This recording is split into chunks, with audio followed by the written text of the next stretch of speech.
এটা অ্যাকচুয়ালি আমার পেশা না, বাট এটা আমার নেশা বলতে পারেন। সবাই তো আমাকে বেসিক্যালি বাংলাদেশে আলট্রা ট্রেল ম্যারাথন রানার হিসেবে ছিল বা আলট্রা রানার হিসেবে ছিল।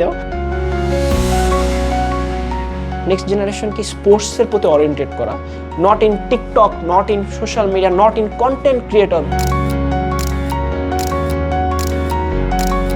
Experience, every run give you different experience. বিশ্বের দরবারে বাংলাদেশকে নানাভাবে পরিচয় করিয়ে যাচ্ছেন নানা ব্যক্তি, তেমনি একজন ইমামুর রহমান। তিনি ইউটিএমবি বা আলট্রা ম্যারাথনে বাংলাদেশকে পরিচয় করিয়ে যাচ্ছেন বিশ্বের দরবারে। আজ আড্ডা দেব তার সঙ্গে। কেমন আছেন? জি, আসসালামু আলাইকুম। ভালো আছি, আপনি কেমন আছেন? জি আলহামদুলিল্লাহ ভালো আছি। তো আপনার যাত্রা সম্পর্কে একটু বল। আমার যাত্রা সম্পর্কে বলতে হলে আমি ইমামুর রহমান। সবাই তো আমাকে বেসিক্যালি বাংলাদেশে আলট্রা ট্রেল ম্যারাথন রানার হিসেবে ছিল বা আলট্রা রানার হিসেবে ছিলেও পেশাগতভাবে আমি ব্যবসায়ী। পেশাগতভাবে ব্যবসায়ী কথাটা বলার কারণ হচ্ছে আমি এই লাইনটাতে যখন চুজ করি বা আমি যখন স্পোর্টস ওরিয়েন্টেডের সাথে আসি, আমি সবাইকে এটাই বলতে চাই, আমার মেইন যে মোটিভটা ছিল সেটা হচ্ছে সুস্থতা থেকে সেখান থেকে আস্তে আস্তে রানিংয়ে আসা, রানিং থেকে সেখান থেকে হাফ ম্যারাথন, আলট্রা ম্যারাথন থেকে আলট্রা ট্রেল ম্যারাথন এখানে আসা আর কি। বাংলাদেশকে বিভিন্ন দেশের থেকে বিদেশের বিভিন্ন পর্যায়ে বিভিন্ন কান্ট্রিতে রিপ্রেজেন্ট করা এবং স্পোর্টস থেকে আমরা কি বেনিফিট নিতে পারি সেইটার জন্যই আমি অ্যাকচুয়ালি কাজ করে যাচ্ছি। এটা অ্যাকচুয়ালি আমার পেশা না, বাট এটা আমার নেশা বলতে পারেন। এবং আমাকে অনেকে বাংলাদেশি লং ডিস্টেন্স রানার হিসেবে চিনে, অর্থাৎ বাংলাদেশি আলট্রা ট্রেল ম্যারাথন রানার হিসেবে চিনে, বাংলাদেশি প্রাউড অ্যাম্বাসেডর বলা হয়, যেহেতু আমি বাংলাদেশের ফ্ল্যাগ সব জায়গায় উড়াই। আমি হচ্ছে ইমামুর রহমান, যে কিনা আমস্টারডাম ম্যারাথন শেষ করে লুঙ্গি পরে ছবি তুলছিলাম আমস্টারডাম শহরে আর কি, নেদারল্যান্ডসে। তো এটাই আর কি। কিন্তু জিনিসটা শখ থেকে এখন মানে শখ থেকেই করতেছি, শখের বাইরে কিছু না। বাট রিসেন্টলি আমি যেটা করতেছি সেটা হচ্ছে কিছু টাফেস্ট ট্র্যাকে বাংলাদেশকে নিয়ে যাওয়ার চেষ্টা করতেছি। যেমন কিছুদিন আগে আমি ইউটিএমবি সিসিসিতে বাংলাদেশকে নিয়ে গেলাম, এবং ইউটিএমবি সিসিসি হচ্ছে ওয়ার্ল্ডের টাফেস্ট আলট্রা ট্রেল ম্যারাথন বলা হয়, এবং দ্য ট্রেল অফ অলিম্পিক, মানে অলিম্পিক ট্রেল আর কি। অলিম্পিকে তো ট্রেল হয় না, এটাকে কনসিডার করার জন্য বোঝানো হয় এটা। আপনি তো ইউটিএমবিতে দৌড়াচ্ছেন, তো এটার সম্বন্ধে একটু বিস্তারিত আমাদের একটু জানান। এই রেসের সবচেয়ে স্পেশালিটি হচ্ছে রেসটা স্টার্ট হয় হচ্ছে 3টা দেশের ভিতর চলে। Start from Italy, from Switzerland, Italy to Switzerland to ফ্রান্সে যে শেষ হয় সিসিসি। আর যেটা ইউটিএমবি সেটা হচ্ছে ফ্রান্স থেকে স্টার্ট হয়ে ইটালি থেকে সুইজারল্যান্ড থেকে আবার ফ্রান্সে যে শেষ হয়। তো ইউটিএমবির ডিস্টেন্স বেশ কিছু থাকে। ইউটিএমবি আছে, তারপর হচ্ছে সিসিসি আছে যেটা 100 kilo, UTMB 174 kilo with 10,000 metre elevation gain, CCC 100 kilo with 6,000 metre elevation gain. এরপর হচ্ছে OCC is almost 3,500 metre elevation gain, distance 55 to 60। আর এর নিচে যেটা আছে সেটা হচ্ছে টিডিএস একটা আছে যেটা হচ্ছে 151 kilometre with 9,500 metre elevation. PTL আছে যেটা 300 কিলোমিটার, যেটা ম্যাক্সিমাম কাট অফ টাইম হচ্ছে 152 ঘন্টা, আর 25,000 metre elevation gain with 300 kilometre. এবং ওরা আরও কিছু রেস অর্গানাইজ করে যেটা হচ্ছে এমসিসি, ওয়াইসিসি, এগুলো হচ্ছে শর্ট ডিস্টেন্স, এটা ওদের জন্য। তো এই ধরনের ট্রেইলে আসলে মানে খুব ব্রুটাল প্র্যাকটিস বা ব্রুটাল ট্রেনিং নিয়ে যাওয়া লাগে, বিকজ আমি এবার অ্যাটেম্পটে 86 কিলোতে ডিএনএফ হই। এবং আপনার ধরেন আমরা যখন টপ অফ দ্য মাউন্টেনে উঠি, করিমিয়ার বা যেই প্লেসটাতে রেসটা হয়, it's already 1280 metre from the sea level, যেখানে গেলে আপনি বুঝতে পারবেন যে আপনার অক্সিজেনে কষ্ট হচ্ছে। এবং ওইখান থেকে আপনি অলমোস্ট আরও 1400 প্লাস এলিভেশন গেইন করতেছেন। সো ওই পয়েন্টে যখন আপনি যাচ্ছেন, that's mean you are already 2600 metre from the sea ground. যাওয়ার পর আপনার অক্সিজেন নিতে কষ্ট হবে, মানে আপনার মনে হচ্ছে যে আপনার নিঃশ্বাস নিতে কষ্ট হচ্ছে, মানে আপনার বডিটা ভারী হয়ে যাচ্ছে। সো যখন রেস স্টার্ট হওয়ার সময় ওয়েদার খুব ভালো ছিল, বাট বিকাল থেকে বৃষ্টি শুরু হয়, এবং এটা বৃষ্টি মানে এটা ব্রুটাল বৃষ্টি, পাহাড়ের বৃষ্টি যেটাকে বলা হয়। এবং এই বৃষ্টিটা হচ্ছে 12 ঘন্টা টানা বৃষ্টি হয়। তো 12 ঘন্টা যখন টানা বৃষ্টি হয়, একটা পর্যায়ে আমার শরীর ভিজে যায় সব কিছু, কারণ বৃষ্টিতে আপনি যখন দৌড়াচ্ছেন আপনি ভিজে যাচ্ছে। আর ইটস নট লাইক যে আপনি পাকা বা পিচ রাস্তায় দৌড়াচ্ছেন, আপনি পাহাড়ের ভিতরে দৌড়াচ্ছেন, আপনি উপরে উঠতেছেন নিচে নামতেছেন, কারণ এখানে তো কোনো ফ্ল্যাট গ্রাউন্ড নেই। We are gaining about 6,000 metre elevation. তো আপনি যখন বৃষ্টি হওয়ার পর যে সমস্যাটা হয় সেটা হচ্ছে যখন মাটিগুলো ভিজে যায়, এবং এখানে স্টোন ফল, আমি কথাটা রিপিট করলাম আবার, স্টোন ফল হয় কীভাবে? কারণ ম্যাক্সিমাম পাহাড়গুলো পাথর কেটে, এবং পাথর যখন কেটে ওরা রাস্তা বানায়, পাথরের ছোটো ছোটো গুঁড়া থাকে, পানির স্রোতের সাথে পাথরগুলো নিচের দিকে চলে আসতে থাকে। এবং আপনি যদি একটা মানে স্টেপ মিস করেন, আপনি কিন্তু মিনিমাম 300-400 মিটার নিচে চলে আসবেন। So it's life risk. হ্যাঁ, এই জন্য ইউটিএমবিতে অনেকে বলে the where the dream goes to die. যারা এখানে যায় সবাই প্রো এবং এলিট লেভেলের আল্ট্রা রানার, কিন্তু তারা নিজেরাও জানে না যে আমি কি এই রেসটা শেষ করে আসতে পারবো কিনা, আদৌ পারবো কিনা। এই এই এই ধরনের রেস হচ্ছে ইউটিএমবি। ইটস এ মানে ব্রুটাল ট্র্যাক। আমি বাংলাদেশকে আরও কিছু এক্সট্রাঅর্ডিনারি রেসের সামনে নিয়ে যাব, তো সেগুলো নিয়ে কাজ করতেছি। তারপরেও ঢাকায় তো অ্যাকচুয়ালি আমাদের খুব হ্যাকটিক লাইফ বলতেই কারণ হচ্ছে যে we spend a lot of time in the traffic jam. আমি এক জায়গা থেকে এক জায়গায় যেতে যাচ্ছি, আমার সময় নষ্ট হচ্ছে। তারপরও দেখা যাচ্ছে অনেকে আমার লাইফস্টাইল সম্পর্কে জিজ্ঞেস করে যে আপনার লাইফস্টাইলটা কি, আমরা আপনাকে ফলো করতে চাই। বা সো আমি দেখা যাচ্ছে সকালে ঘুম থেকে উঠি ভোরবেলা, তারপরে হচ্ছে ফজরের নামাজের পরে হচ্ছে দৌড়াতে যে বের হয়ে আসি, সেখানে হচ্ছে আবার অফিস টাইম মেনটেন করতে হয়। ওইখান থেকে আসার পরে আবার হচ্ছে বিকালে জিমে যেতেছি, স্ট্রেংথ ট্রেনিং করতেছি। তো আমাদের এই লাইফগুলো অ্যাকচুয়ালি কিন্তু মানে খুবই ডিসিপ্লিনড। হ্যাঁ, অনেকের কাছে বোরিং মনে হয়, বাট আমার কাছে বোরিং মনে হয় না। মানে I focus on my process rather than the tournament. আমি আমার ট্রেনিংকে খুব ভালোবাসি, কারণ training is a best part আমার কাছে মনে হয় একটু চেক করার। এই জন্য আমাদের কোচরা একটা কথা বলে যে focus on the process not the goals.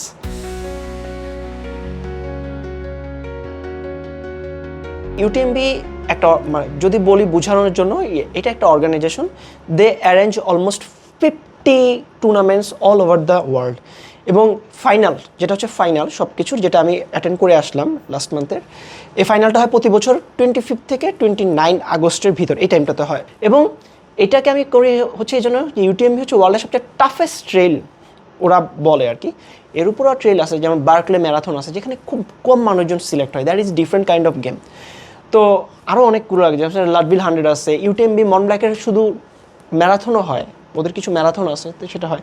তো ট্রেলটাকে আমি রোড রানও করি, আমি রোড ম্যারাথনও করেছি। যেমন এবছর আমি বার্লিন সুপার হাফ করছি, ওসাকা ম্যারাথন করেছি, তারপর হচ্ছে ইউরোপিয়ান রানিং চ্যাম্পিয়নশিপ বেলজিয়ামে যেটা ছিল ওইটা করেছি। তো ওইখান থেকে করে আসলে আমি ইউটিএমবি করলাম। সামনে আমার আরও কিছু ট্রেল আছে, আবার কিছু আলট্রা ম্যারাথন আছে, গ্র্যান্ড মাস্টার সিরিজের একটা আলট্রা আমি দিব। তো ইউটিএমবিটা হচ্ছে ট্রেল, তো ট্রেলের ভিতরে সবচেয়ে প্রেস্টিজিয়াস ওদেরকে কাউন্ট করা হয়, is like Olympic of trails.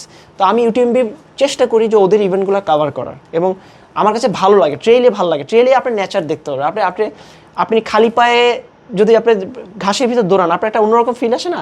যখন আপনি ট্রেলে যাবেন, আপনি দেখতে পারবেন যে নেচার কত সুন্দর হতে পারে। আপনি সানরাইজ দেখতেছেন। আমি এর আগের রেসে আমি লাস্ট টাইম যখন আমি ইউটিএমবি ওয়ার্ল্ড সিরিজ আনলক করলাম 100 কিলো, তখন আমি সানরাইজ দেখছি, সানসেট দেখছি, আবার আমি সানরাইজ দেখছি। মানে 26-27 ঘন্টা আমি ট্র্যাকে, এর ভিতরে কিন্তু কোনো ঘুম নাই, কোনো রেস্ট নাই। চেক পয়েন্ট টু চেক পয়েন্টের কাট অফ টাইম আছে। বিকজ ইউটিএমবি সিসিসি সবচেয়ে হার্ডেস্ট পার্ট ছিল যে 7টা check point, no personal crew allowed. মানে আপনার ড্রপ ব্যাগ নাই, শুধু 3টা পয়েন্টে আপনার যদি কোনো টিমমেট থাকে সে আপনাকে হেল্প করতে পারবে। হেল্প করতে বলতে মানে জাস্ট হচ্ছে আপনার যদি কোনো খাবার লাগে রিফিল করতে পারবে। 7টা চেক পয়েন্টের ভিতরে 5টাতে ফুড আছে, 2টাতে ফুড নাই। 100 metre total distance, 101 kilometre exactly যদি ডিস্টেন্সটা কভার করি। তো এই জন্য ওরা এটাকে টাফ করে, কারণ ওরা জানেই যে এখানে যারা আসবে তারা হচ্ছে সব প্রো বা এলিট। হ্যাঁ, তো ওদের কথা হচ্ছে আপনারা তো জেনেই আসছেন যে কী লেভেলের চ্যালেঞ্জ, তা আপনি জেনেই আসছেন। সো আপনি জেনেই ওয়েলকাম। আমরা যখন 30+ ঢুকে গেছি, তখন কিন্তু লাইফ ইজ ব্রুটাল। মানে everyone is focusing on the career, এবং কারোর জন্য কিন্তু কোনো সময় নেই। সো আপনি যদি ক্রিকেট খেলতে চান, আপনাকে একটা টিম লাগবে। আপনি ফুটবল খেলতে চান, একটা টিম লাগবে। ব্যাডমিন্টন খেলতে গেলেও আপনাকে 2জন সাথে রাখতে হবে মিনিমাম। কিন্তু আপনি যদি রানিং করেন, আপনি একা রানিং করতে পারেন। আপনি যদি সাইক্লিং করেন, আপনি একটা সাইকেল চালালে আপনি একা করতে পারবেন। সুইমিং করেন, বা আপনি জিমে গেলেন ফিটনেসের জন্য। তো আমি রানিংটাকে ফোকাস করছি, যেন রানিং আমার কাছে একটা লাইক প্যাশন, না আমার ভালো লাগে। আমি সারাদিন কাজ করে আসলাম, সকালে রান করতে পারি নাই, সন্ধ্যার সময় একটা হেডফোন বা বন কন্ডাকশন দিয়ে আমি দৌড়াইতে চলে গেলাম। 8 কিলো, 10 কিলো, 15 কিলো, যতটুকু ভালো লাগতেছে আমি দৌড়াইতেছি। ঢাকার লাইফ এমনি হ্যাকটিক, কিন্তু আমার যে জিনিসটা খারাপ লাগে যে আমি কোনো এক সময় রমনা পার্কে দৌড়াইতাম, ওইখানে ভালো ছিল, কারণ ঢাকা অ্যাকচুয়ালি রানিংয়ের প্লেস নেই। আমরা কিন্তু সবাই রাস্তায় দৌড়াই, এবং এটা আমাদের জন্য আসলে খুব বেশি ভালো সিমটম না, কারণ রাস্তায় দৌড়াই দেখা যাচ্ছে রাস্তার ভিতর যে পরিমাণ ধুলাবালি, আমাদের ঢাকায় পলিউশন একটু বেশি এমনি, এবং হচ্ছে লাইফের যে রিস্কি, মানে রাস্তার ভিতরে আপনি দৌড়াচ্ছেন, এখান থেকে গাড়ি যাচ্ছে, এখান থেকে রিক্সা যাচ্ছে, আর হচ্ছে আপনি এখন যত বেশি রাস্তায় দৌড়াবেন আপনার কাফ মাসেল বেশি টাইট হবে, মাসেলের উপর টেনশন বেশি পড়বে। তো সব কিছু মিলেও তাও অ্যাডজাস্ট করতে হয়। আপনি আসলে কি ধরনের ট্রেনিং করেন? সত্যি কথা বলতে, টু বি অনেস্ট, ইউটিএমবি ট্রেনিং করার জন্য যে গ্রাউন্ড দরকার হয় এটা বাংলাদেশে নেই। এটা বাংলাদেশে না। অনেকে আমাকে বলছে যে বান্দরবন আছে অথবা খাগড়াছড়ি অথবা নো, ওই কাইন্ড অফ মানে এলিভেশন, এই কাইন্ড অফ এলিভেশন, এইটার যে ট্রেল ওটা যেটা টোটালি ডিফারেন্ট। আপনাকে ইউটিএমবির প্রপার প্রিপারেশন যদি নিতে হয় আপনাকে ওইখানেই প্রিপারেশন নিতে হবে, ওইখানে যে ওদের যে মানে ওদের জিওগ্রাফিক, ওদের জিওগ্রাফি, ওদের ওয়েদার, ওদের খাবার, হ্যাঁ, বিকজ এটা কর্মিয়ার ইজ নট ইটালিতে, ইটালির বর্ডারে। কর্মিয়ার একটা ভিলেজ, ওদের কথার মতো একটা ভিলেজ, এবং ওই ভিলেজে হাতে গোনা 200টা বাড়ি আছে এবং মাত্র 39টা রেস্টুরেন্ট আছে। আমি যেদিন গেলাম আমি 39টা রেস্টুরেন্ট, সব ওদের খাবার, ওদের কালচার, মানে আপনাকে অ্যাডজাস্ট হইতেই আপনার একটা সময় লেগে যাবে। ওয়েদার, খাবার, হ্যাঁ, শুধু সবাই পিজা খাইতেছে, ওদের সবার খাবার হচ্ছে পিজা এবং বিয়ার। সন্ধ্যার সময় সবাই পিজা এবং বিয়ার খেতেছে। ওইখানে no McDonald's, no KFC, no Starbucks, হ্যাঁ, নাথিং। আপনাকে এখানে সেইটা খাইতে হবে, কারণ ওইখানে সব লোকাল লোকজন যায়। তো experience, every run give you different experience. হ্যাঁ, আমার কাছে একটা কথা মনে হয়, life is a one way journey, you can't go back. হ্যাঁ, ইউ ক্যানট গো। আমাকে অনেকে জিজ্ঞেস করে আপনি এগুলো কেন করেন, ইউ ক্যানট গো ব্যাক। আমি 5 বছর পরে, ঠিক আছে, I have lots of money in my bank, অথবা আমার ফ্ল্যাট আছে অথবা আমার গাড়ি আছে, আফসোস হবে, আমি তো এটা করতে পারতাম, আমি তো এটা করলাম না। যেহেতু আমি ব্যবসায়ী, আমি অনেক ব্যবসায়ীদের সাথে মিশি, উঠা বসা করি, হ্যাঁ, তারা হয়তো হেলথ কম্প্রোমাইজ করছে টাকার জন্য। এখন এসে মনে হচ্ছে যে আমার তো কিডনিতে সমস্যা, আমার তো এখন হার্টের সমস্যা, আমার এখন লাং ফাংশনের সমস্যা, কেউ ওষুধ খাইতেছে, কারো ডায়াবেটিস। আমি বলতেছি আমি বলছি দ্য বিগেস্ট অ্যাচিভমেন্ট, আমি এখন সুস্থ আছি। আমি চাইলেই কালকে সকালে উঠে 20 কিলো দৌড়তে পারতেছি, আমি চাইলে জিমে যাও ট্রেনিং করতে দিতেছি, আমি চাইলে এখনই বিরিয়ানি খেতে পারবো, কিন্তু আমি খাবো না, কারণ I focus the main food. যে আমি নিউট্রিশন ফলোটা এই জন্য করি যে আমাকে সুস্থ থাকতে হবে। আমি যদি সুস্থ থাকি আমি সব করতে পারবো। আমার একটাই মেসেজ সবাইকে, যে আপনারা সুস্থ থাকেন। আমার মতো ব্রুটাল ট্রেনিং করার দরকার নেই, ব্রুটাল এই টুর্নামেন্টে যাওয়ার দরকার নেই, বাট আপনারা সুস্থ থাকেন। যখন আপনি সুস্থ থাকবেন আপনার বডি ডিফারেন্টভাবে রিঅ্যাক্ট করবে, আপনার ব্রেন সুস্থ থাকবে, আপনার বডি সুস্থ থাকলে ব্রেন সুস্থ থাকবে, তখন আপনার সুস্থ চিন্তা আসবে, and you can do anything. সুস্থ থাকলে আপনি মাউন্ট এভারেস্টে উঠতে পারবেন। আর যদি না থাকেন তাহলে একজন উঠবে, আপনি বসে বসে হয়তো ফেসবুক অথবা টিভিতে দেখবেন, আর সে উঠে যাবে। এটাই হচ্ছে আমার মেন মেসেজ, আর কিছু না। সুস্থতার দিকে ডাকা মানুষকে, হ্যাঁ। আর নেক্সট জেনারেশনকে স্পোর্টসের প্রতি ওরিয়েন্টেড করা, not in TikTok, not in social media, not in content creator, no. এটা ইটস নট আওয়ার জব, হ্যাঁ। আপনারা হয়তো করবেন, কিন্তু এটা খুব সীমিত সময়ের জন্য। আপনাকে মনে রাখতে হবে যে আমার সবচেয়ে বড় ইনভেস্টমেন্ট হচ্ছে আমার এই বডিটা। আমার বডি সুস্থ থাকবে, আমি সব কিছু করতে পারবো। এটাই হচ্ছে মেন। যে আমি রিসেন্টলি জার্নাল পড়ি, আমি অনেক জার্নাল ঘাটাঘাটি করে দেখা যাচ্ছে যে উইদিন 5 ইয়ার্সে একটা রোলেক্স ঘড়ির দাম থেকেও আপনার সুস্থতা অনেক বেশি দামি হবে। এবং দুনিয়া কিন্তু আস্তে আস্তে ওইদিকে যাচ্ছে, যে টোটাল যে সেট আপটা বানানো হচ্ছে, যে আপনি অসুস্থ হয়ে যাবেন এক সময় এবং আপনার ডাক্তার কাছে যাবেন। ব্যবসা পাশাপাশি স্পোর্টস দুটা নিয়ে আসলে সমস্যা হয় না কোনো, মানে দুটাকে আসলে কিভাবে মিলান? আমার অনেক সময় ম্যানেজমেন্ট আমার উপর একটু মানে অফিস, যেহেতু আমার নিজের বিজনেস, তো আমি সেক্ষেত্রে সেই ছাড়টা আমি পাই, বলতে পারেন আর কি, হ্যাঁ, যে এটা তারপরও করি যতটুকু সম্ভব, মানে মিনিমাইজ করে। অনেক সময় অনেক বড় টুর্নামেন্ট বিজনেস মিটিংয়ের জন্য বাদ দিয়ে দিছি, এটা অস্বীকার করবো না, ঠিক আছে। কারণ আমি একটা কথা বলি, the purpose of life is more important than our emotion. Running is just an emotion, not the purpose of our life. So আমার যখন কোনো বিজনেস মিটিং আসে যেটা আমার ওইটার সাথে কোলাইশন করতেছে, বা আমি দেখতেছি যে আমার রানিংয়ের থেকে এই মিটিংটা ইম্পর্টেন্ট, আমি ডেফিনেটলি মিটিংয়ে যাই না, হ্যাঁ। আর আমি বাইরে গেলে চেষ্টা করি যদি আমার বাইরে ওই সময় কোনো মিটিং থাকে ওইটার সাথে ওইটা অ্যাডজাস্ট করে করা, এই। আর ডেডিকেটেডলি বড় টুর্নামেন্ট আমি খুব বছরে 2-3টা করি। আর বড় টুর্নামেন্ট আপনি খুব বেশি করতে পারবেন না, কজ এগুলো বডির উপর খুব বেশি ট্রিমেন্ডাস প্রেশার পড়ে, বা আর এগুলো বছরে খুব কমই হয় বড় টুর্নামেন্ট। সো এটার সাথে ম্যানেজ করে করা, এটা এই জন্যই আমি সবাইকে বলি, যদি আমি পারিও আপনি কেন পারবেন? আপনিও পারবেন, আমি যেটা আপনিও কিন্তু সেটা। The only thinking we are different by the mindset. আমার ফিউচার কোনো প্ল্যান নেই, আমার ফিউচার প্ল্যান হচ্ছে আমি ট্রেনিংয়ে ফোকাস করব, এবং ওই ট্রেনিংটা দিয়ে যতগুলা আলট্রাস অথবা ম্যারাথনস অথবা আলট্রা ট্রেল ম্যারাথনস আনলক করা যায়, এটা আমি করব।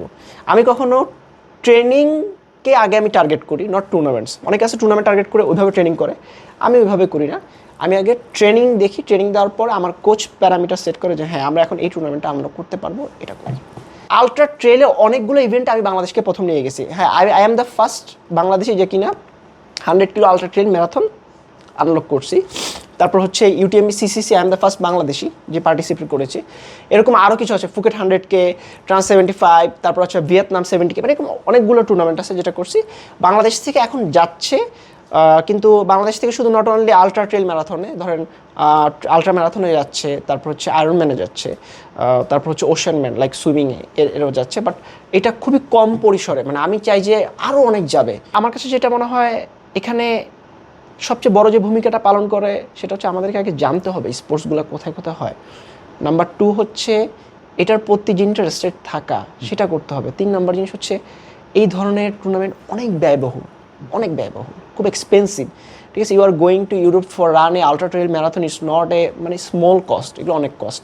তো দেখা যাচ্ছে অনেকে চেষ্টা করলেও ওই স্পন্সরের জন্য বন্ধ হয়ে যায়। এখন আমি হয়তো বিজনেস করি দেখে নিজের স্পন্সর আমি করে ফেলতে পারি, বা আমারটা আমি করতে পারি, কিন্তু অনেকে চাইলেও হয়তো পারতেছে না। কিন্তু আমি বিশ্বাস করি যে এই টুর্নামেন্টগুলো বা এই স্পোর্টসগুলো একসময় পরিচিত হবে, যে অনেক স্পন্সর বা অনেক বড় বড় প্রতিষ্ঠানের আগে আসবে যে ছেলেদেরকে আজকে এই লেভেলে নিয়ে যেতে হবে। হ্যাঁ, কারণ আমাদের তো কিছু দায়িত্ব আছে, আমরা তো বাংলাদেশকে বিভিন্ন জায়গায় রিপ্রেজেন্ট করি এবং এটা আমাদের দেশের বেঞ্চমার্কে উপরের দিকে নিয়ে যায়, এই আর কি। আমরা এতক্ষণ আড্ডা দিচ্ছিলাম ইমামুর রহমানের সাথে, যিনি বাংলাদেশের পতাকা বিশ্বের বিভিন্ন দরবারে উড়াচ্ছেন। ধন্যবাদ ইমামুর রহমান আমাদের সঙ্গে থাকার জন্য। আপনাদেরকে ধন্যবাদ। আর আমি আপনাদেরকে অনুরোধ করবো আপনারাও আস্তে আস্তে হেলদি লাইফস্টাইলের জন্য দৌড়কে এক্সারসাইজ হিসেবে বেছে নেন এবং সবাই এক্সারসাইজের প্রতি আসি। এবং অসংখ্য ধন্যবাদ যে আপনারা আমার এই ব্যাপারটা মানে বাংলাদেশকে যে আমি বিভিন্ন জায়গায় তুলে ধরতেছি সেটা দিয়েছেন বা প্রচার করতেছেন। আমি সামনে চাই যে এরকম আরও অনেক ইমামুর রহমান তৈরি হোক যারা বাংলাদেশকে পৃথিবীর বিভিন্ন জায়গায় তুলে ধরুক, বিকজ আমাদের দেশ আমাদের গর্ব।